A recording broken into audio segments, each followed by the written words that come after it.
തൃശൂർ പാലയൂർ പള്ളിയിൽ കരോൾ ഗാനം പാടുന്നത് പോലീസ് വിലക്കിയ സംഭവത്തിൽ കേന്ദ്ര ന്യൂനപക്ഷ കമ്മീഷൻ ചീഫ് സെക്രട്ടറിയോട് വിശദീകരണം തേടി. ബി.ജെ.പി. ജില്ലാ ജനറൽ സെക്രട്ടറിയുടെ പരാതിയിലാണ് നടപടി.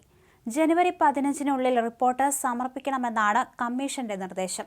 ഡിസംബർ 23-നാണ് ചാവക്കാട് പാലയൂർ സെന്റ് തോമസ് തീർത്ഥാടന കേന്ദ്രത്തിൽ കരോൾ ഗാനാലാപനം പോലീസ് തടഞ്ഞത്. ഉച്ചഭാഷിണിക്ക് അനുമതിയില്ലെന്ന് പറഞ്ഞ് ചാവക്കാട് എസ്.ഐ. വിജിത്ത് ഗാനാലാപനം തടയുകയായിരുന്നു. ക്രിസ്മസ് അലങ്കാരങ്ങൾ തൂക്കിയെറിയുമെന്ന് എസ്.ഐ. ഭീഷണിപ്പെടുത്തിയെന്നും ട്രസ്റ്റി അംഗങ്ങൾ ആരോപിച്ചിരുന്നു. കമ്മിറ്റിക്കാർ കേന്ദ്രമന്ത്രി സുരേഷ് ഗോപിയോട് സഹായം അഭ്യർത്ഥിച്ചതിനെ തുടർന്ന് ഫോണിൽ വിളിച്ചെങ്കിലും എസ്.ഐ. അദ്ദേഹത്തോട് സംസാരിക്കാൻ തയ്യാറായില്ല. തുടർന്ന് സുരേഷ് ഗോപി ഉന്നത പോലീസ് ഉദ്യോഗസ്ഥരെ വിളിച്ചെങ്കിലും പോലീസ് കരോൾ ഗാനാലാപനത്തിന് അനുമതി കൊടുത്തില്ല. പള്ളി ചരിത്രത്തിൽ ആദ്യമായിട്ടാണ് കരോൾ ഗാനം മുടങ്ങിയതെന്ന് ട്രസ്റ്റി അംഗങ്ങൾ പറഞ്ഞു. അതിനിടെ ആരോപണ വിധേയനായ എസ്.ഐ. വിജിത്തിനെ പേരാമംഗലം സ്റ്റേഷനിലേക്ക് സ്ഥലം മാറ്റി. പള്ളി അങ്കണത്തിലായതിനാലാണ് മൈക്ക് അനുമതി തേടാതിരുന്നതെന്നാണ് ട്രസ്റ്റി അംഗങ്ങൾ പറഞ്ഞത്. പള്ളിമുറ്റത്ത് കൊടിമരത്തിന് സമീപം ചെറിയ വേദിയൊരുക്കി അതിനു മുകളിലാണ് കരോൾ പാടാൻ സജ്ജമാക്കിയത്.